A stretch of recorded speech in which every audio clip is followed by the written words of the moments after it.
నమస్కారం, ఆంధ్ర టైమ్స్ కి స్వాగతం. హెడ్లైన్ చూద్దాం.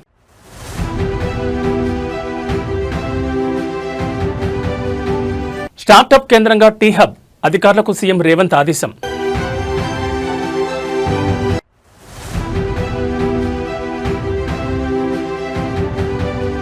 చిత్తూరు జిల్లా నగరలో చంద్రబాబు పర్యటన, స్వర్ణాంధ్ర స్వచ్ఛాంధ్ర కార్యక్రమానికి హాజరైన సీఎం.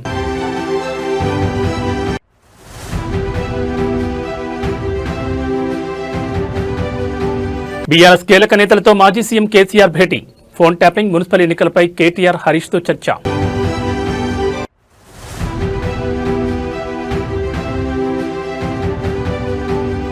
బళ్లారిలో గాలి జనార్దన్ రెడ్డికి చెందిన ఇంటికి నిప్పు పెట్టిన దుండగులు, కాంగ్రెస్ ఎమ్మెల్యే వర్గీయుల పనేనని ఆరోపణ.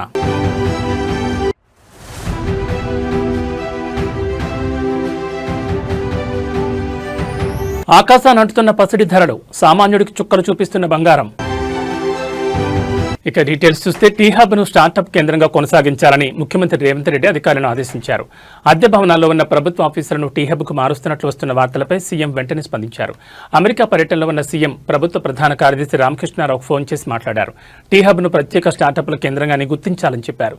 ఇంక్యుబేటర్ గా, ఇన్నోవేషన్ క్వాటలిస్ట్ గా స్టార్టప్లకు కేంద్రంగా ఏర్పాటు చేసిన టీ హబ్ లో ఇతర ఆఫీసులు ఉండకూడదని, అలాంటి ఆలోచనలు ఉంటే విరమించుకోవాలని ముఖ్యమంత్రి ఆదేశించారు. అద్దె భవనాల్లో ఉన్న ప్రభుత్వ ఆఫీసులను అందుబాటులో ఉన్న ఇతర ప్రభుత్వ భవనాలకు మార్చాలని సూచించారు.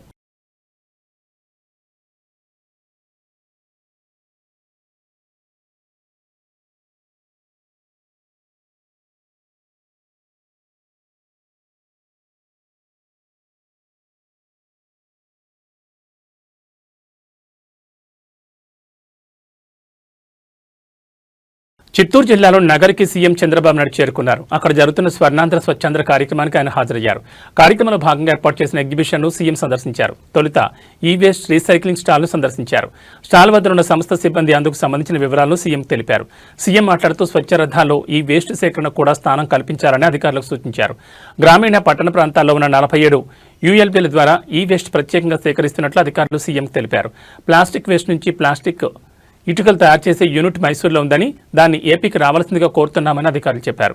తాము తయారు చేసే M60 గ్రేడ్ ఇటుకలు 2 కేజీల బరువు ఉంటాయని స్టాల్ సిబ్బంది సీఎంకు వివరించారు. 4 టన్నుల ప్లాస్టిక్ ఇటుకల తయారీ యూనిట్ నిర్వహణలో ఉందని పేర్కొన్నారు.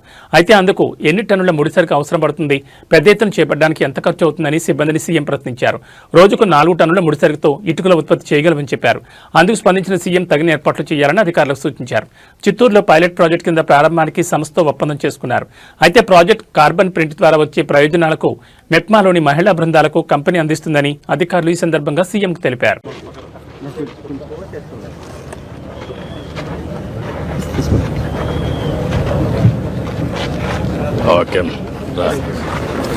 Home compost sir, home compost అంతా కిచెన్ వేస్ట్ మనం వచ్చి ఆర్గానిక్ మన్యూర్గా ఇంట్లోనే కన్వర్ట్ చేసుకుంటాం సార్. చూస్తారంటే 65% మనకి వెట్ వేస్ట్ కదా, ఇందులోనే పెట్టేస్తాం సార్. వాటర్ వచ్చి మనం మైక్రోబ్స్ ఇస్తాం సార్. మైక్రోస్ ఇచ్చి ఇందులో పెడతాం. నుంచి లిక్విడ్ మన్యూర్ మనకు దొరుకుతుంది సార్. సో లిక్విడ్ మన్యూర్ కలెక్ట్ చేయని ఇటు మనకి మాన్యూర్ దొరుకుతుంది సార్. దీనిలో సో సాలిడ్ మన్యూర్ దొరుకుతుంది, లిక్విడ్ మన్యూర్ దొరుకుతుంది సార్. లిక్విడ్ మన్యూర్ దేనికి వాడుతున్నాం మనం bio booster sir. So very good bio booster. మన బూస్టర్ ఫర్ ప్లాంట్స్. అవును sir. Spray through drone you can spray. అంతేనా? Through drone or through hand spray but depending upon the capacity sir. Drones వచ్చేసి ఇప్పుడు drones లోనే చేస్తాం sir, comfortable చేస్తాం sir. దీనిలో నిండుగా కెపాసిటీస్ ఉంది సార్. చూస్తారంటే చిన్న హోమ్ కంపోస్టర్స్ నుంచి బల్క్ వరకు ఉంది సార్. ఎంత వరకు ఇది వస్తుంది అనుకుంటున్నారు మీరు? ఇది వచ్చి 1/2 kg పర్ ఫ్యామిలీకి కరెక్ట్ సరిపోతుంది sir. 4 members family. Half KG. So 2 bins మనం ఇస్తాం సార్. 30 days ఈ బిన్ వాడాలా, నెక్స్ట్ 30 days ఈ బిన్ వాడాలా. ఈ బిన్ ఫుల్ అయ్యేప్పుడు ఈ బిన్ ఫుల్ 60 days లో మళ్ళీ ఆర్గానిక్ మన్యూర్.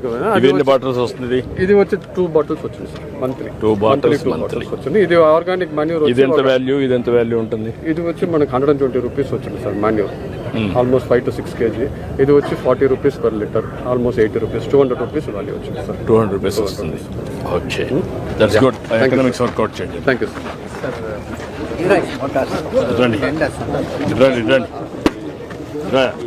మనసులో గైడెన్ కుప్పం ఉంటాయి సార్ ఇవన్నీ కూడా. ఇట్లా పట్టుకో. Sir, what we are doing, sir, Panchayat, sir, 1 auto should be ready, sir. ఇప్పటి వరకు 110 సార్ సిఎస్ఆర్ కింద వాళ్ళు ఇచ్చారు సార్. అదనంగా 67 sir we have purchase through local funds. So next 6 monthsలో సార్ ప్రతి పంచాయతీకి ఒకటి ఏదైతే సార్ వీళ్ళు ఎన్ని మ్యానుఫ్యాక్చర్ చేయగలుగుతున్నారు? సార్ వాళ్ళకి కెపాసిటీ చాలా బాగా ఉంది సార్. వాళ్ళు తమిళనాడు గవర్నమెంట్ రూరల్ ఏరియా వాళ్ళు మొత్తం ఇచ్చారు సార్. మీరు కూడా మనకి ఎన్ని కావాలన్న గ్యాప్స్ అన్ని ఫిల్అప్ చేసుకోండి. సార్ మొత్తం స్టేట్లో 2000కి we are call tender and had contract fix చేసి కమిషనర్స్కి ఇచ్చాము. కమిషనర్లు కూడా 1 by 1 they are placing order sir. మీరు చెప్పిన సర్వీస్ మోడల్లో we are not purchasing this through service. Anyway you coordinate. 3 నెలల్లో స్టార్ట్ చేస్తాం. ఓకే అమ్మా, గుడ్. నమస్కారం అమ్మా, థ్యాంక్ యూ అమ్మా. నమస్కారం.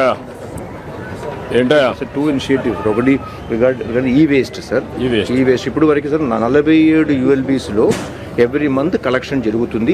We have an agency electric వాళ్ళతో చేస్తున్నాం. చూశాను దాన్ని లాజికల్ గా అన్ని ఊర్లోంచి కూడా మీరు ఒక స్వచ్ఛ రథాలు పెట్టారు కదా, దానికి ఇవి కూడా ఇచ్చేయకూడదు సార్. అంటే వాళ్ళు అదే తీసుకోవడం లేదు. ఎందుకంటే మళ్ళీ ఇది తీసుకొచ్చి ప్రతి ULBలో కూడా కాదు కదా మా స్వచ్ఛాంధ్ర మిషన్ లో స్వచ్ఛ ఇది పెట్టారు, స్వచ్ఛ రథాలు పెట్టారు కదా, స్వచ్ఛ రథాల్లో ఈ వేస్ట్ కూడా పెట్టకూడదు. పెట్టచ్చు సార్. రూరల్ ఏరియా నుంచి అది కలెక్ట్ చేసి అర్బన్ ఏరియాలో ఇప్పుడు ప్రతి ULBలో కూడా కలెక్షన్ పాయింట్ పెట్టాము సార్. ఆ కలెక్షన్ ఇప్పుడు 47 ULBలో బాగా నడుస్తుంది. రిమైనింగ్ కూడా ఎక్స్పాండ్ చేస్తున్నాం సార్. అవి చేసి ఇది కూడా కలెక్ట్ చేస్తాం. ఇంకొకటి సార్ సెకండ్ ఇనిషియేటివ్ సార్. ఇది నాన్ రీసైక్లబుల్ ప్లాస్టిక్ నే వీళ్ళు ఈ బ్రిక్స్ లా కన్వర్ట్ చేస్తాం. మైసూరులో ఉంది unit. Now we are requesting them to come to Andhra also sir. ఎందుకంటే మన సర్కులర్ ఎకానమీ పాలసీలో what is the size? Sir, this is basically M60 grade, which is 2 kgs. అంటే 4 ton వస్తే మనకి okay, but what is the size of the project? Project is about 4 tons viable unit, sir, per unit. 4 tons. 4 tons. What is the raw material you require? Non-recyclable material. All other classes my value, sir. material you can This is show low that. value plastic. And Then I can understand what is the requirement of how many metric tons? every day I can recycle 4 ton in a minimum. You are going to recycle. What is the requirement of raw material? How much raw material How to make it a viable units, logistics, everything. That is what I am asking. Right, sir. 4 tons of plastic single use plastic మనకి కావాలి sir. తప్పకుండా 4 tons per day. 4 tons నుంచి మనకి viable కావాలంటే minimum 4 tons 4 tons నుంచి కావాలి. మీ దగ్గర ఎంత ఉంది ఇప్పుడు మీ లెక్క ప్రకారం? సార్ ఇప్పుడు మన దగ్గర ఉంది కానీ సెగ్రిగేషన్ ఫోన్ ట్యాపింగ్ కేసు విచారణతో సతమతమవుతున్న బీఆర్ఎస్ కీలక నేతలతో మాజీ సీఎం కేసీఆర్ భేటీ అయ్యారు. ఎర్రవల్లిలో కేసీఆర్ ఫామ్ హౌస్ లో పార్టీ వర్కింగ్ ప్రెసిడెంట్ కేటీఆర్, మాజీ మంత్రి హరీష్ రావుతో పాటు కీలక నేతలతో కేసీఆర్ సమావేశమైనట్టు తెలుస్తోంది. ఈ భేటీలో రాష్ట్రంలో మారుతున్న రాజకీయ పరిణామాలు, ప్రధానంగా ఫోన్ ట్యాపింగ్ కేసు విచారణ పురోగతిపై ఈ సమావేశంలో సుదీర్ఘంగా చర్చించినట్టు తెలుస్తోంది. ఈ కేసులో జరుగుతున్న పరిణామాలను, అధికారుల విచారణ తీరును కేసీఆర్ అడిగి తెలుసుకున్నారు. చట్టపరంగా ఈ అంశాన్ని ఎలా ఎదుర్కోవాలన్న దానిపై నేతలకు ఆయన దిశానిర్దేశం చేశారు. అదేవిధంగా రాష్ట్రంలో రాబోయే మున్సిపల్ ఎన్నికలపై కేసీఆర్ ప్రత్యేకంగా దృష్టి సారించారు. ఎన్నికలకు పార్టీ శ్రేణులను క్షేత్రస్థాయిలో సన్నద్ధం చేయాలని నేతలకు సూచించారు. ప్రభుత్వ వైఫల్యాలను ప్రజలకు తీసుకెళ్లడంతో పాటు పార్టీ కేడర్లో ధైర్యం నింపేలా కార్యక్రమాలు రూపొందించాలని ఆదేశించారు. మున్సిపల్ ఎన్నికల ఫలితాలు పార్టీ భవిష్యత్తు కీలకమని, అందరూ సమన్వయంతో పనిచేసి గెలుపు దిశగా అడుగులు వేయాలని ఈ భేటీలో నిర్ణయించినట్టు తెలుస్తోంది. కాగా వీరి సమావేశానికి సంబంధించిన అధికారిక ప్రకటన వివరాలు తెలియాల్సి ఉంది.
అన్నవరం దేవస్థానం ప్రసాదం మరోసారి వివాదాల చుట్టూ తిరుగుతోంది. ఇటీవల ప్రసాదంలో నత్త ఉందంటూ ఓ జంట చేసిన హంగామా ఇంకా చల్లారకముందే ఇప్పుడు ప్రసాదం కౌంటర్ వద్ద ఎలుకలు హల్చల్ కొత్త దుమారాన్ని లేపింది.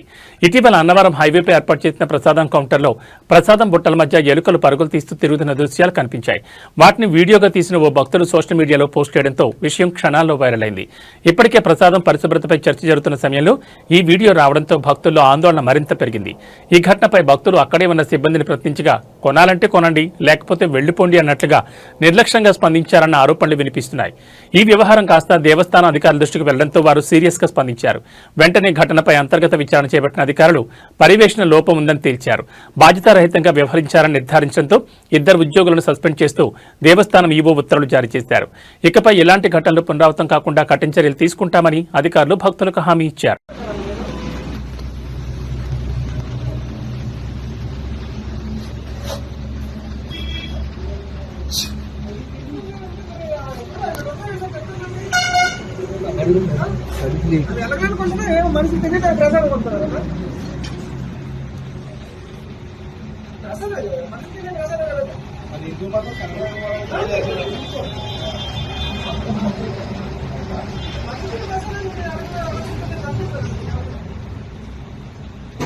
కర్ణాటక రాజకీయాల్లో సంచలనం చోటు చేసుకుంది. బీజేపీ ఎమ్మెల్యే ప్రముఖ పారిశ్రామికవేత్త గాలి జనార్దన్ రెడ్డికి చెందిన ఓ భవనాన్ని దుండగులు దగ్ధం చేశారు.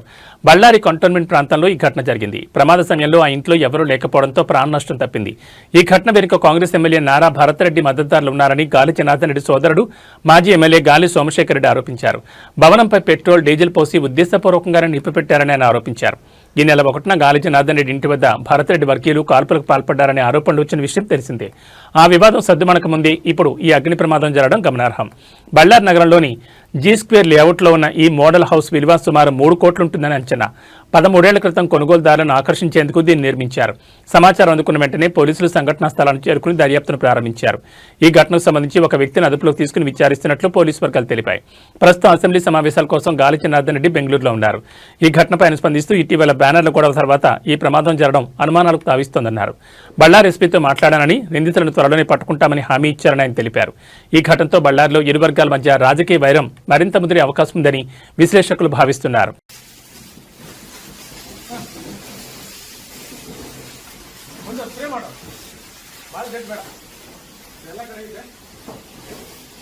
ಇಲ್ಲಿ ತಲೆ ಮೇಲೆ ಐತೆ ನೋಡ್ರಿ ಜಾಸ್ತಿ ಲಾಸ್ಟ್ ನೋಡಿ ನೋಡಿ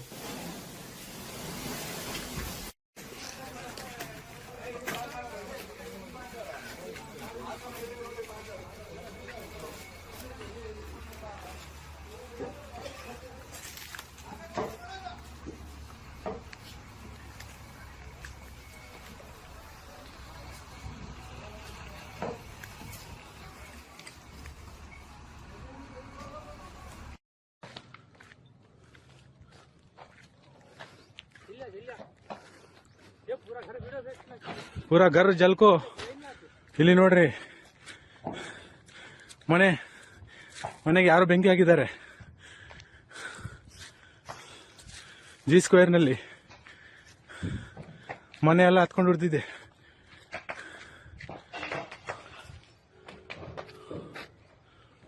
ಒಂದು ವಿಷಯ ಫೈರ್ ಫೋನ್ करना.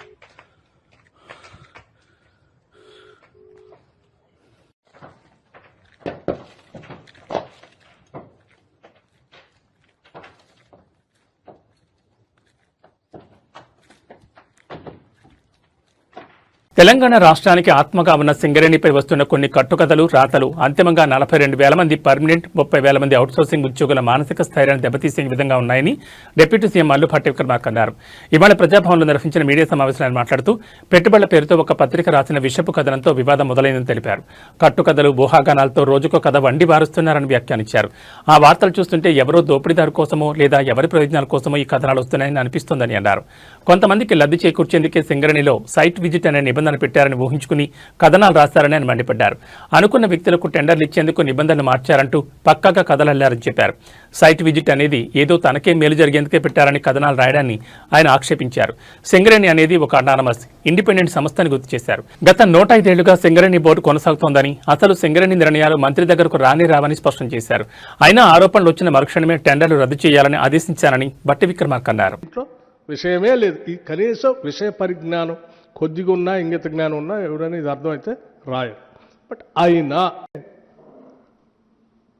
ఏ రాబందులు, ఏ గద్దలు, ఏ దోపిడీదారుల ప్రయోజనాల కోసమో ఈ కథనాలన్నీ వస్తున్నట్టుగా కనిపిస్తూ ఉన్నాయి. చిన్నప్పుడు నేను ఎక్కడో వినేవాడిని, ఏ నినాదం వెనక ఎవరి ప్రయోజనాలు దాగున్నాయో అని. ఏ నినాదం వెనక ఎవరి ప్రయోజనాలు దాగున్నాయో అని. ఈ తొలి పలుకుల రాతల వెనక ఎవరి ప్రయోజనాలు దాగున్నాయో నాకు తెలియదు. కానీ నాగర్ కర్నూలు జిల్లా బిజినేపల్లి మండల కేంద్రంలో యూరియా బస్తాల కోసం రైతులు రాత్రంతా చలిలో జాగారం చేశారు. మండలంలోని చుట్టుపక్కల గ్రామాల నుంచి రైతులు పెద్ద సంఖ్యలో మండల కేంద్రానికి చేరుకుని క్యూ కట్టారు. స్వెటర్లు, దుప్పట్లతో రాత్రిపూట రైతు వేదిక వద్ద రైతులు క్యూలో ఉన్న వీడియో ఒకటి ప్రస్తుతం సోషల్ మీడియాలో వైరల్గా మారింది. ప్రభుత్వ యంత్రాంగం అధికారులు యూరియాకు కొరత లేదని ప్రకటన చేస్తున్న విషయాన్ని గుర్తు చేస్తూ అధికారుల ప్రకటనల్లో నిజం లేదని, క్షేత్రస్థాయిలో యూరియా దొరకడం లేదని రైతులు ఆరోపించారు. 2-3 బస్తాల కోసం రోజుల తరబడి కార్యాలయం చుట్టూ తిరగాల్సిన పరిస్థితి నెలకొందని ఆవేదన వ్యక్తం చేశారు. ఈ క్రమంలోనే యూరియా బస్తాల కోసం రైతు వేదిక వద్ద క్యూ కట్టామని తెలిపారు. శుక్రవారం రాత్రి నుంచి శనివారం ఉదయం వరకు క్యూలో ఉన్నారు. మహిళా రైతులు, యువకులు కూడా యూరియా బస్తాల కోసం చలిలో జాగారం చేయడం వీడియోలో చూడొచ్చు.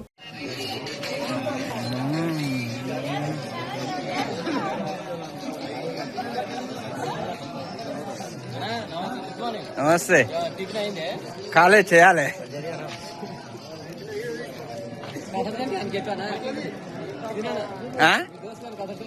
పెట్టాలి.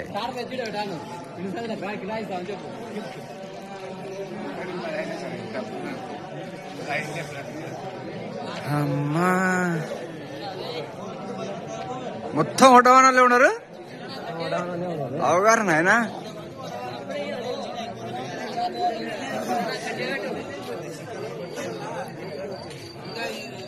ప్రజాపాలన ఇంటింటికి వస్తుందని ఇక్కడ కూర్చోబెట్టి ఇరుచుడాయా.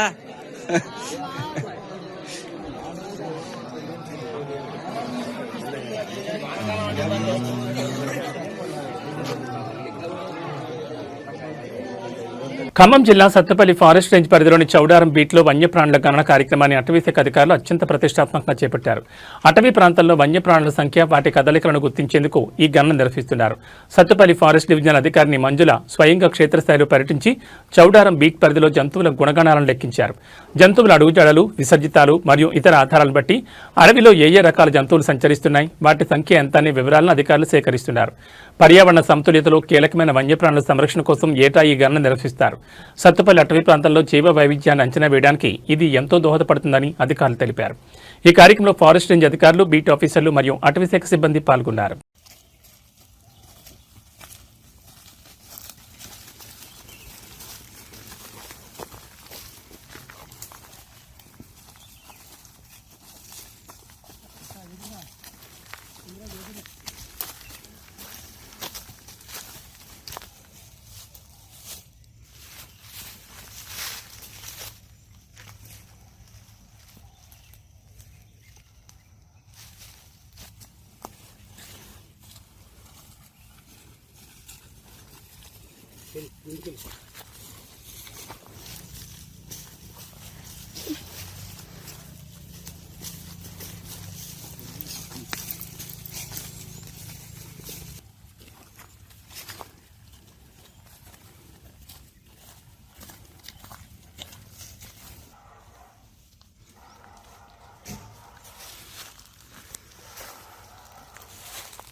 కాంగ్రెస్ ప్రభుత్వం ఏర్పడిన తర్వాత చెరువుల సంరక్షణ పేరుతో హైడ్రా పేరుతో పెద్ద ఎత్తున హడావిడి చేసినా వాస్తవానికి చెరువుల పరిస్థితి మాత్రం రోజు రోజుకు దిగజారుతోందని స్థానికులు మండిపడుతున్నారు. కూల్చివేతల మీద చూపిన శ్రద్ధ చెరువుల పునరుద్ధరణపై చూపడం లేదన్న విమర్శలు వెలువెత్తున్నాయి. మీడియాలో వార్తలు వచ్చినప్పుడు మాత్రమే స్పందిస్తూ దుర్గం చెరువు బాధ్యత తమదేనని హైడ్రా ప్రకటించడంపై ప్రజలు పెదవిరుస్తున్నారు. మరి నగరంలోని మిగతా చెరువులు హైడ్రా పరిధిలోకి రావా అని ప్రశ్నిస్తున్నారు. ఈ చెరువు ప్రస్తుతం పూర్తిగా గుర్రపడెక్కతో నిండిపోయి కనుమరుగయ్యే స్థితికి చేరుకుంది. దీన్ని శుభ్రం చేసే నాథుడే కరువయ్యారు. చెత్తా చెదారం, మురుగునీరు మరియు గుర్రపడెక్కతో ఈ చెరువు కంపు కొడుతోంది. పరిసర ప్రాంతాల ప్రజలు దుర్వాసనతో తీవ్ర ఇబ్బందులు పడుతున్నామని ఆవేదన వ్యక్తం చేస్తున్నారు. ఇక్కడ గతంలో చెరువు భూముల్లో ఉన్న కట్టడాలను హైడ్రా కూల్చివేసింది. అయితే కూల్చివేసిన తర్వాత చెరువును పట్టించుకోకపోవడంతో అది ఇప్పుడు మురుక్కుంటలా మారింది. కూల్చడం మీద ఉన్న ఆసక్తి బాగు చేయడం మీద లేదా అని స్థానికులు నిలదీస్తున్నారు. ఇక్కడ కూడా పరిస్థితి ఏమీ భిన్నంగా లేదు. గుర్రపడకతో నిండిపోయి చెరువు ఉందో లేదో తెలియని స్థితిలో ఉంది. చెరువుల ఆక్రమణలను తొలగించడమే కాదు, వాటిని కాలుష్యరహితంగా తీర్చిదిద్దడం కూడా ప్రభుత్వ బాధ్యత కాదా అని నగరవాసులు ప్రశ్నిస్తున్నారు. హైడ్రా చర్యలు కేవలం పబ్లిసిటీ స్టంట్గా మిగిలిపోకుండా తక్షణమే చెరువుల ప్రక్షాళన చేపట్టాలని డిమాండ్ చేస్తున్నారు.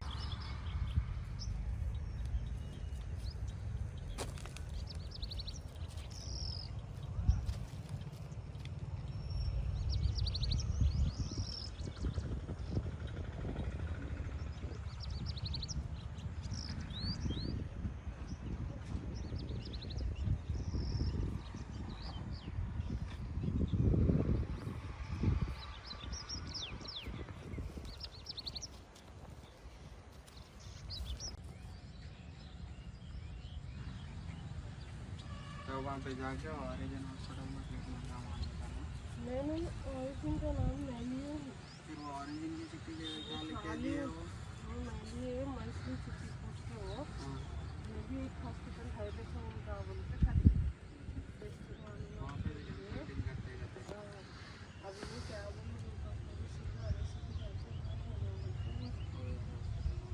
अभी 26 तक छुट्टियाँ हैं 27 को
ప్రముఖ పుణ్యక్షేత్రం కొండగట్ట అంజన్న సన్నిధానం భక్తుల రద్దీతో కిక్కిరిసిపోయింది. ఇవాళ శనివారం కావడంతో పాటు రానున్న సమ్మక్క సారక్క జాతరను పురస్కరించుకుని భక్తులు ముందస్తుగా స్వామివారిని దర్శించుకునేందుకు పెద్ద సంఖ్యలో తరలివచ్చారు.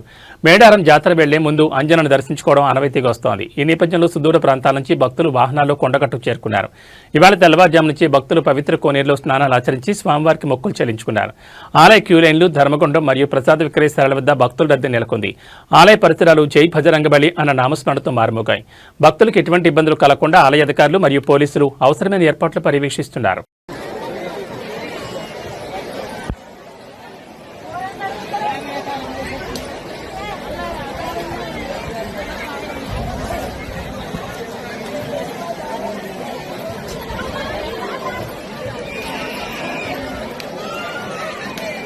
బంగారం, వెండి ధరలు రోజురోజుకు పెరుగుతూ కొనుగోలుదారులకు చుక్కలు చూపిస్తున్నాయి. ఊహించని రీతిలో పెరుగుతున్న ధరలు చూసి సామాన్యుడు భవిష్యత్తులో వాటిని కొనడమే కష్టమన్న ఆలోచనకు వస్తున్నాడు. ట్రంప్ తీసుకుంటున్న నిర్ణయాలకు తోడు వెండి, బంగారానికి పెరుగుతున్న డిమాండ్, అంతర్జాతీయంగా నెలకొన్న పరిస్థితులు వాటి ధరల పెరుగుదల కారణమవుతున్నాయని నిపుణులు ఇప్పటికే వెల్లడించారు. కొద్ది రోజుల్లో మోడం ముగిసి మళ్లీ పెళ్లిళ్ల సీజన్ ప్రారంభమవనుండగా తప్పనిసరి పరిస్థితుల్లో బంగారం కొనేందుకు అప్పులు చేయక తప్పడం లేదని కొందరు వాపోతున్నారు. తాజాగా బంగారం ధర మరోసారి పెరిగింది. 24 క్యారెట్ల బంగారం 10 గ్రాముల ధర ₹1,470 పెరిగి 1,58,620కి చేరింది. 22 క్యారెట్ల బంగారం 10 గ్రాముల ధర 1,350 పెరిగి 1,45,400కి చేరింది. 18 క్యారెట్ల బంగారం 10 గ్రాముల ధర 1,110 పెరిగి 1,18,970గా ఉంది. ఈ రోజు వెండి ధర కాస్త శాంతించింది. కిలో వెండిపై కేవలం ₹100 పెరిగింది. ప్రస్తుతం కేజీ వెండి ధర 3,60,100గా ఉంది. హైదరాబాద్ సహా తెలుగు రాష్ట్రాల్లోని ప్రధాన నగరాల్లో దాదాపు ఇవే ధరలు ఉండనున్నాయి. మున్ముందు పెళ్లిళ్లు, శుభకార్యాలు ఉన్నవారు బంగారం ఇప్పుడే కొనుగోలు చేయడం మంచిదని, భవిష్యత్తులో ధర మరింత పెరిగే అవకాశాలు బలంగా ఉన్నాయని నిపుణులు చెబుతున్నారు.